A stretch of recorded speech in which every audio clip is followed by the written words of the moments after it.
राधे राधे। आप सभी का हमारी YouTube चैनल कथासुर में स्वागत है। आज हम श्रीमद् भागवत के प्रथम स्कंद के 9वें अध्याय के बारे में सुनेंगे। इससे पूर्व हमने 8वें अध्याय में सुना कि किस प्रकार भगवान श्री कृष्ण ने गर्भ में परीक्षित की रक्षा की। इसके बाद कुंती ने किस प्रकार भगवान की स्तुति की एवं युधिष्ठिर किस प्रकार शोकमग्न हो गए।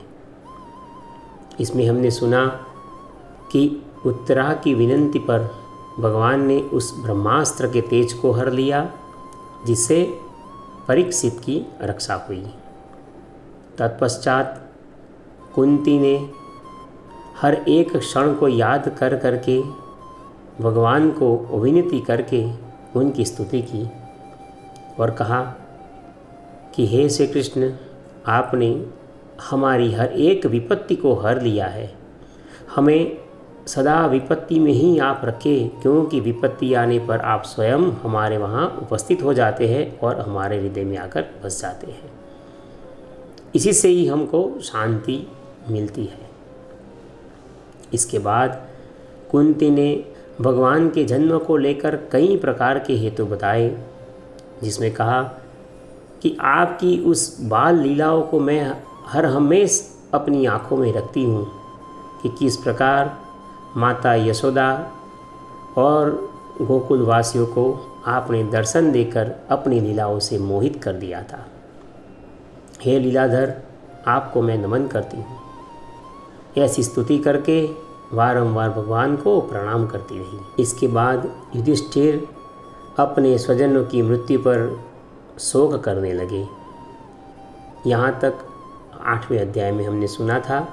आज हम श्रीमद् भागवत के प्रथम स्कंद के 9वें अध्याय, जो कि युधिष्ठिर का भीष्म जी के पास जाना और भगवान श्री कृष्ण की स्तुति करते हुए भीष्म जी का प्राण त्याग करना, इस विषय में है। सूत जी कहते हैं कि इस प्रकार राजा युधिष्ठिर सभी धर्मों का ज्ञान प्राप्त करने की इच्छा से कुरुक्षेत्र की यात्रा करने को गए कि जहाँ पर भीष्म पिता सरसैया पर यानी कि बाण सैया पर लेटे हुए थे। हे शौनक आदि ऋषियों, उस समय उन सब भाइयों ने स्वर्ण जटित रथों पर सवार होकर अपने भाई युधिष्ठिर का अनुगमन किया। उनके साथ व्यास, धौम्य आदि ऋषिगण भी थे। शौनक जी अर्जुन के साथ रथ पर चढ़कर भगवान श्री कृष्ण भी उनके साथ चले। उन सब भाइयों के साथ महाराज युधिष्ठिर की ऐसी शोभा हुई थी कि मानो यक्षों से घिरे हुए स्वयं कुबेर जी यात्रा करने निकल पड़े हो। अपने अनुचरों और भगवान श्री कृष्ण के साथ वहाँ जाकर पांडवों ने देखा कि भीष्म पिता स्वर्ग से गिरे हुए देवताओं के समान पृथ्वी पर बाणशैया पर पड़े हुए हैं। उन लोगों ने उन्हें प्रणाम किया। शौनक जी उस समय भरतवंशियों के गौरव रूप भीष्म पितामह को देखने के लिए सभी देवर्षि, ब्रह्मर्षि और राजर्षि वहाँ पर उपस्थित हुए। उनमें से प्रमुख हैं जो मैं आपको बताता हूँ। पर्वत, नारद, धौम्य, भगवान व्यास, बृहदस्व, भरद्वाज, शिष्यों के साथ पधारे हुए परशुराम जी, वशिष्ठ, इंद्रप्रमथ, त्रित, गुत्समत, अक्षित, कक्षिवान, गौतम, अत्रि, विश्वामित्र, सुदर्शन और भी सुखदेव जी आदि शुद्ध हृदय महात्मागण वहाँ पर शिष्यों के सहित उपस्थित हुए।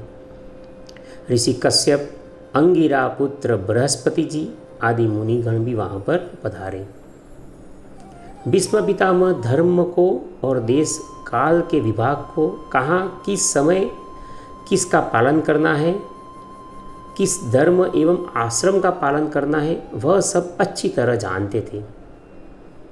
उन्होंने उन बड़भागी ऋषियों की सम्मिलित हुई सभा को देखकर उनका यथोचित सत्कार किया। भगवान श्री कृष्ण के प्रभाव को तो वो पहले से ही जानते थे। उन्होंने अतः अपनी लीला से मनुष्य का वेश धारण करके वहाँ बैठे हुए तथा जगदीश्वर के रूप में विराजमान भगवान श्री कृष्ण की बाहर तथा अंदर अंतःकरण में दोनों जगह पूजा की। पांडव जब बड़े विनय के साथ उनके पास जाकर बैठे तो उनको देखकर भीष्म पितामह की आंखें प्रेम के आंसुओं से भर आई और वो बोले कि धर्मपुत्रों, एक कितने अन्याय की बात है कि तुम लोगों को ब्राह्मण धर्म और भगवान के आश्रित रहने पर भी इतने कष्ट के साथ जीना पड़ा, जिसके तुम कदापि योग्य थे ही नहीं। अतिरथी पांडु की मृत्यु के बाद तुम्हारी अवस्था बहुत ही छोटी थी। उन दिनों तुम लोगों के लिए कुंती रानी को और साथ साथ तुम्हें भी बार बार बहुत से कष्ट झेलने पड़े। जिस प्रकार बादल वायु के वश में रहते हैं, वैसे ही लोकपालों के सहित सारा संसार काल भगवान के अधीन है। मैं समझता हूँ कि तुम लोगों के जीवन में ये जो अप्रिय घटनाएं घटित हुई है वे सब उन्हीं की ही लीला है। नहीं तो जहाँ साक्षात धर्मपुत्र राजा युधिष्ठिर हो, गदाधारी भीमसेन हो, धनुर्धारी अर्जुन रक्षा का काम कर रहे हो, गांडीव धनुष्य हो और स्वयं भगवान श्री कृष्ण सुरद हो, भला वहाँ भी विपत्ति की संभावना हो सकती है। ये काल रूप श्री कृष्ण कब क्या करना चाहते हैं इस बात को कभी कोई नहीं जानता। बड़े बड़े ज्ञानी भी इसे जानने की इच्छा करके मोहित हो जाते हैं। हे युधिष्ठिर, इस संसार की सब घटनाएं ईश्वर इच्छा के अधीन है। उसी का अनुसरण करके तुम इस अनाथ प्रजा का पालन करो, क्योंकि तुम ही इसमें समर्थ हो। अब भीष्म पितामह जी बाणशैया पर लेटे हुए भगवान श्री कृष्ण की ओर देखकर उनकी जो स्तुति करना आरंभ करते हैं, मैं समझता हूँ और लिखा भी है कि इस अध्याय का, इस घटना का जो भी मनुष्य बारंबार श्रवण करता है वह सारे कष्टों एवं मोह से छूट जाता है। इसका वर्णन हमारे हृदय को भगवान श्री कृष्ण के प्रति इतना करीब ले जाता है कि जैसे कि हम अपने हृदय में भगवान श्री कृष्ण को साक्षात विराजमान कर रहे हो। वे कहते हैं और पांडवों को सुनाते हैं। भीष्म पितामह जी भगवान श्री कृष्ण के सामने देखकर ही बोलते हैं और कहते हैं, ये श्री कृष्ण साक्षात भगवान है, ये सबके आदि कारण और परम पुरुष नारायण है। अपनी माया से लोगों को मोहित करते हुए ये यदुवंशियों में छिपकर लीला कर रहे हैं। इनका प्रभाव अत्यंत गूढ़ एवं रहस्यमय है। हे युधिष्ठिर, उसे भगवान शंकर, देवर्षि नारद और स्वयं भगवान कपिल ही जानते हैं, जिन्हें तुम अपना ममेरा भाई, प्रिय मित्र और सबसे बड़ा हितु मानते हो तथा जिन्हें तुमने प्रेमवश अपना मंत्री, दूत और यहाँ तक सारथी बनाने में भी तुमने कोई संकोच नहीं किया है, वे तो स्वयं परमात्मा है। ऐसे समय में जबकि मैं अपने प्राणों का त्याग करने जा रहा हूँ, तब इन भगवान श्री कृष्ण ने मुझे साक्षात दर्शन दिए हुए हैं। भगवत परायण योगी पुरुष भक्तिभाव से इनमें अपना मन लगाकर और वाणी से इनके नाम का कीर्तन करते हुए शरीर का त्याग करते हैं और कामनाओं से तथा कर्म के बंधन से छूट जाते हैं। सूत जी कहते हैं, युधिष्ठिर ने उनकी यह बात सुनकर सरसैया पर सोए हुए भीष्म पितामह से बहुत से ऋषियों के सामने ही नाना प्रकार के धर्मों के संबंध में अनेकों रहस्य पूछे। तब तत्ववेता भीष्म पितामह ने वर्ण और आश्रमों के अनुसार पुरुष के स्वाभाविक धर्म और वैराग्य तथा राग के कारण विभिन्न रूप से बतलाते हुए निवृत्ति और प्रवृत्ति रूप द्विविध धर्म, दान धर्म, राजधर्म, मोक्ष धर्म, स्त्री धर्म और भगवत धर्म, इन सबका अलग अलग संक्षेप और विस्तार से वर्णन किया। शौनक जी, इनके साथ ही धर्म, अर्थ, काम और मोक्ष, इन चार पुरुषार्थों का तथा इनकी प्राप्ति के साधनों का अनेकों उपाख्यान और इतिहास सुनाते हुए विभागशः वर्णन किया। भीष्म पितामह इस प्रकार धर्म का प्रवचन कर ही रहे थे कि वह उत्तरायण का समय आ पहुंचा, जिसे मृत्यु को अपने अधीन रखने वाले भगवत परायण योगी लोग चाहा करते हैं, क्योंकि भीष्म पितामह जी को तो पहले से ही इच्छा मृत्यु का वरदान प्राप्त था। अब उनकी मृत्यु की घड़ी बहुत ही निकट आ रही है। उस समय हजारों रथियों के नेता भीष्म पितामह ने वाणी का संयम करके मन को सब ओर से हटाकर अपने सामने स्थित आदि पुरुष भगवान श्री कृष्ण में लगा दिया। भगवान श्री कृष्ण के सुंदर चतुर्भुज विग्रह पर उस समय पीताम्बर फहरा रहा था। भीष्म जी की आंखें उस पर एक टक लग गई। उनको शस्त्रों की चोट से जो पीड़ा हो रही थी वह तो भगवान के दर्शन मात्र से ही तुरंत दूर हो गई थी, तथा भगवान की विशुद्ध धारणा से उनके जो कुछ अशुभ शेष थे वे भी सब नष्ट हो गए। अब शरीर छोड़ने के समय उन्होंने अपनी समस्त इंद्रियों के वृत्ति विलास को रोक दिया और बड़े प्रेम से भगवान की स्तुति की। अब जो भीष्म जी भगवान की स्तुति कर रहे हैं वह प्रसंग इतना मन को हर लेने वाला है कि किसी भी प्रकार की विभिन्न परिस्थिति हो या विकट परिस्थिति हो, मृत्यु के समान भय हो, फिर भी कोई भी पुरुष इसका स्मरण भी कर लेता है तो वह हर एक विपत्तियों से वो विमुख हो जाता है और शुभ फल की उसे प्राप्ति हो जाती है।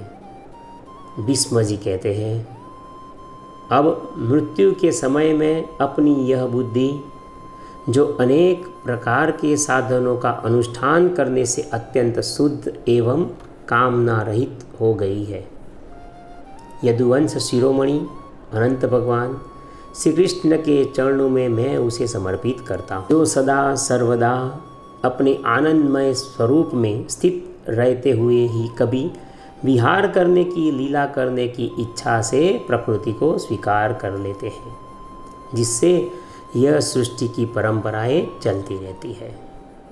जिनका शरीर त्रिभुवन सुंदर एवं श्याम तमाल के समान सांवला है, जिस पर सूर्य रश्मियों के समान श्रेष्ठ पीताम्बर लहराता रहता है और कमल सदृश मुख पर घुंघराली अलके लटकती रहती है, उन अर्जुन सखा श्री कृष्ण में मेरी निष्कपट प्रीति हो। मुझे युद्ध के समय की, यहाँ पर भीष्म पितामह जी भगवान श्री कृष्ण से युद्ध में जो मुलाकात हुई थी उस क्षण को याद करते हैं और वह याद करते करते भगवान की अंदर और बाहर स्तुति करते हैं। वे कहते हैं, मुझे युद्ध के समय की उनकी वह विलक्षण छवि याद आती है। उनके मुख पर लहराते हुए घुंघराले बाल घोड़ों की टाप की धूल से मटमैले हो गए थे और पसीने की छोटी छोटी बूंदें शोभायमान हो रही थी।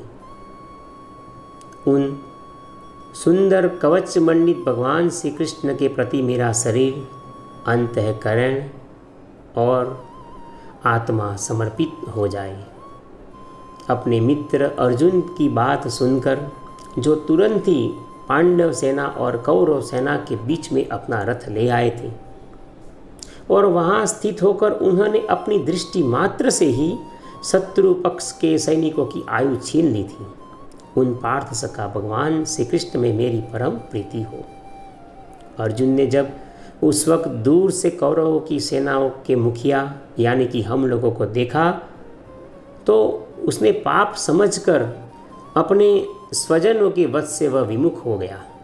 उस समय जिन्होंने गीता के रूप में आत्मविद्या का उपदेश करके उसके सामयिक अज्ञान का नाश कर दिया, उन परम पुरुष भगवान श्री कृष्ण के चरणों में मेरी प्रीति बनी रहे। मैंने उस वक्त प्रतिज्ञा कर ली थी कि मैं श्री कृष्ण को शस्त्र ग्रहण करवा के ही छोड़ूंगा। उसे सत्य एवं ऊंची करने के लिए ही, मुझ पर कृपा करने के लिए ही मुक्त भक्त जन पर प्रीति होने के कारण उन्होंने अपनी शस्त्र ग्रहण न करने की प्रतिज्ञा तोड़ दी। उस समय वे रथ से नीचे कूद पड़े और सिंह जैसे हाथी को मारने के लिए उस पर टूट पड़ता है, वैसे ही वह रथ का पहिया लेकर मुझ पर झपट पड़े। उस समय वे इतने वेग से दौड़े कि उनके कंधे का दुपट्टा गिर गया और एकमात्र दुपट्टा पृथ्वी पर गिरने से ही सारी पृथ्वी थर थर कांपने लगी। ऐसी वह विलक्षण क्षण थी कि उनके दुपट्टे के स्पर्श मात्र से ही पृथ्वी इतना कंपन करने लगी कि हर एक जीव वहाँ पर विचलित हो गए। भीष्म पितामह भगवान की छवि को अपने अंतर में प्रदर्शित करते हुए आगे कहते हैं कि अर्जुन के रथ की रक्षा में सावधान जिन श्री कृष्ण के बाएं हाथ में घोड़ों की रास थी और दाहिने हाथ में चाबुक थी, इन दोनों की शोभा से उस समय जिनकी अपूर्व छवि बन रही थी तथा महाभारत युद्ध में मरने वाले वीर जिनकी इस छवि का दर्शन करते रहने के कारण सारूप्य मोक्ष को प्राप्त हो गए थे, उन्हीं पार्थ सारथी भगवान श्री कृष्ण में मुझ मरणासन्न की परम प्रीति हो, जिनकी लटकीली सुंदर चाल, हाव भावयुक्त चेष्टाएं, मधुर मुस्कान और प्रेम भरी चितवन से अत्यंत सम्मानित गोपियाँ रासलीला में उनके अंतर्धान हो जाने पर प्रेमानंद से मतवाली होकर जिनकी लीलाओं का अनुकरण करके तन्मय हो जाती थी, उन्हीं भगवान श्री कृष्ण में मेरा परम प्रेम हो। जिस समय युधिष्ठिर राजसूय यज्ञ कर रहे थे, मुनियों और बड़े बड़े राजाओं से भरी हुई सभा में सबसे पहले सबकी ओर से इन्हीं सबके दर्शनीय भगवान श्री कृष्ण की मेरी आँखों के सामने ही पूजा हुई थी। वे ही सबके आत्मा एवं प्रभु हैं, जो आज इस मृत्यु के समय मेरे सामने खड़े हुए हैं। जैसे एक ही सूर्य अनेक आँखों से अनेक रूपों में दिखते हैं, वैसे ही जन्मा भगवान श्री कृष्ण अपने ही द्वारा रचित अनेक शरीरधारियों के हृदय में अनेक रूप से जान पड़ते हैं। वास्तव में तो वे एक और सबके हृदय में विराजमान है ही। उन्हीं इन भगवान श्री कृष्ण को मैं भेद भ्रम से रहित होकर प्राप्त हो गया हूँ। सूत जी कहते हैं कि इस प्रकार भीष्म पितामह ने मन, वाणी और दृष्टि की वृत्तियों से आत्मस्वरूप भगवान श्री कृष्ण में अपने आप को लीन कर दिया और उनके प्राण वहीं विलीन हो गए और वे शांत हो गए।